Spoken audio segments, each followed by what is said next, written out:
Bismillahirrahmanirrahim. Assalamualaikum warahmatullahi wabarakatuh. Mudah-mudahan anak-anak semua berada dalam keadaan yang sihat. Hari ini Ustazah akan sambung pelajaran kita yang lepas, masih lagi dalam tajuk zakat. Baik. Kita tengok pada hari ini zakat harta. Apakah pengertian zakat harta? Ada siapa tahu? Okey, zakat harta iaitu mengeluarkan harta tertentu kepada golongan yang berhak menerimanya dengan syarat-syarat yang tertentu. Sekali lagi, mengeluarkan harta tertentu kepada golongan yang berhak menerimanya dengan syarat-syarat yang tertentu.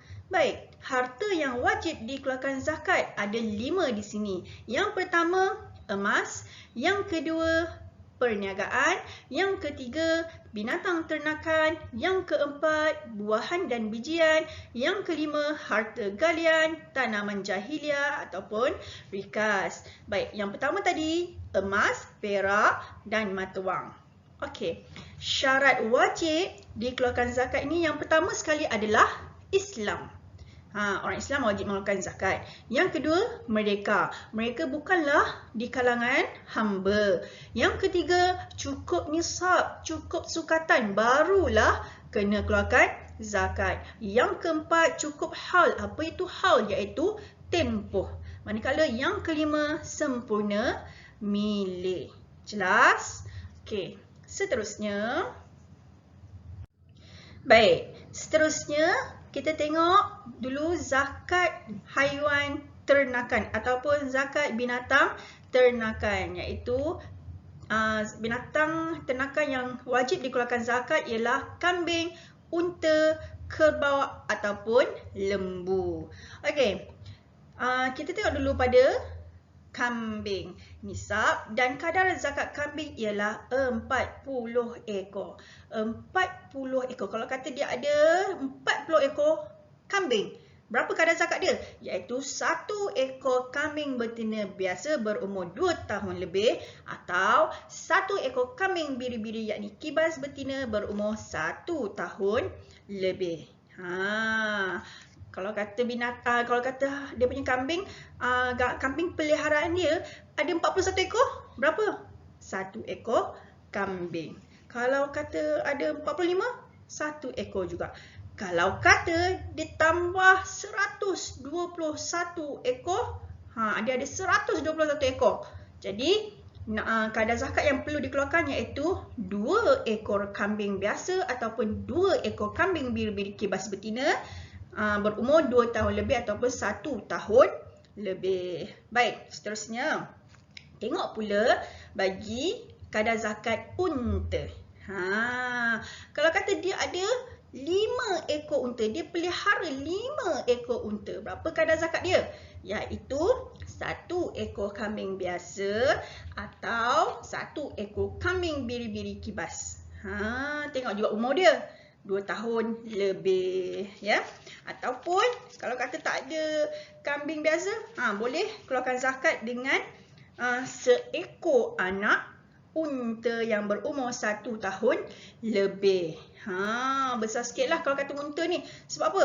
Unta ni adalah besar kan. Okey, seterusnya. Tengok pula nisab dan kadar lembu dan kerbau, iaitu setiap 30 ekor lembu atau kerbau, berapa kadar zakat dia? Iaitu 1 ekor anak lembu atau kerbau 1 tahun lebih. Kalau kata ada 40 ekor, maka 1 ekor anak lembu atau kerbau berumur 2 tahun lebih. Tolong rujuk pada nota yang Ustazah bagikan ni. Biasanya soalan dia akan keluar basic-basic je. Kalau kata ada kambing 40 ekor, berapa kadar zakat dia? Kalau kata 5 ekor unta, berapa kadar zakat dia? Kalau kurang daripada nilai tersebut, maka tak perlulah dia keluarkan zakat. Sebab kita tengok balik syarat wajib zakat tadi. Baik. Seterusnya. Baik, kita tengok pula kadar zakat yang perlu dikeluarkan bagi emas atau perak dan mata wang, iaitu nilai dia adalah 2.5%. Okey, cuba kamu tengok nota ataupun note yang Ustazah bagi kat situ bagi zakat emas, perak dan mata wang. Okey, zakat emas dan perak ialah 1/40 ataupun 2.5% daripada nisab harta tersebut. Okey, syarat dia apabila jumlah emas ataupun perak yang dimiliki telah mencukupi nisab selama tempoh setahun. Tengok syarat tadi, tempoh dia mesti cukup selama setahun, maka perlu dikeluarkan zakat.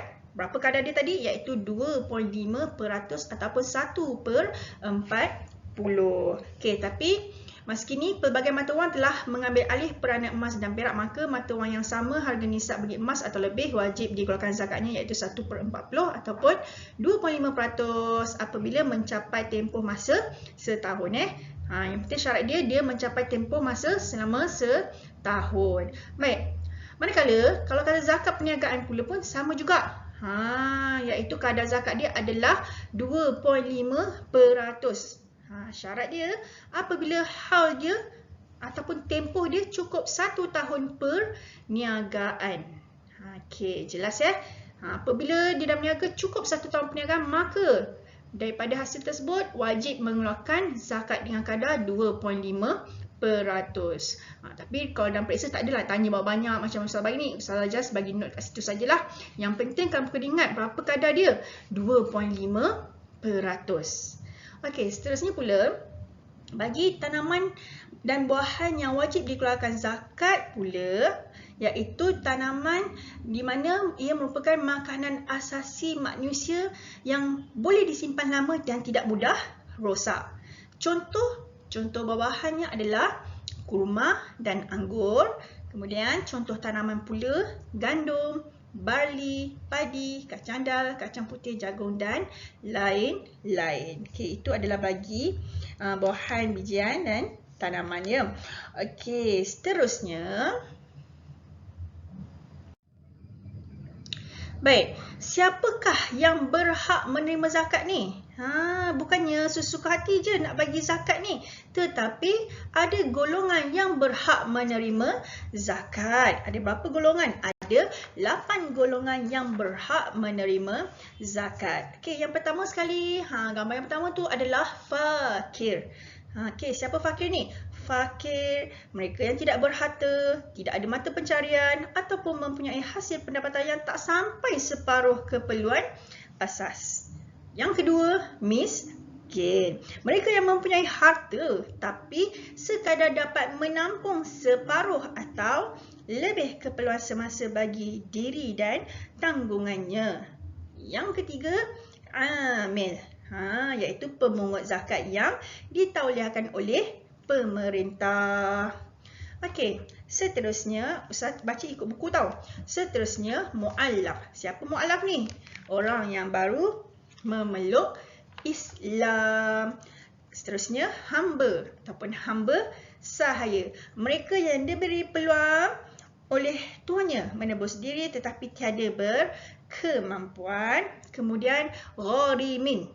Gharimin ataupun mereka yang berhutang. Orang datang kutip hutang. Ini adalah golongan gharimin yang dapat menerima ataupun berhak menerima zakat. Okey, seterusnya fi sabilillah. Mereka yang berjuang atau berjihad demi kepentingan menegakkan agama Islam. Dan yang seterusnya Ibnu Sabil. Siapakah Ibnu Sabil ini? Iaitu mereka yang kehabisan belanja untuk meneruskan perjalanan yang bertujuan baik. Okey, ada 8 golongan yang berhak menerima zakat. Okey, jelas ya murid-murid semua? Ustazah harap kamu boleh faham dan Ustazah nak kamu baca semula dari awal video yang Ustazah bagi. Cuba fahamkan, baca, faham sampai kamu boleh betul-betul faham. Sampai kamu boleh buat ulas. Kamu boleh faham apa yang Ustazah terangkan hari ini. Baik, sekiranya ada sebarang masalah ataupun persoalan, boleh tanya ataupun WhatsApp Ustazah. Saya rasa sekian itu saja. Assalamualaikum warahmatullahi wabarakatuh.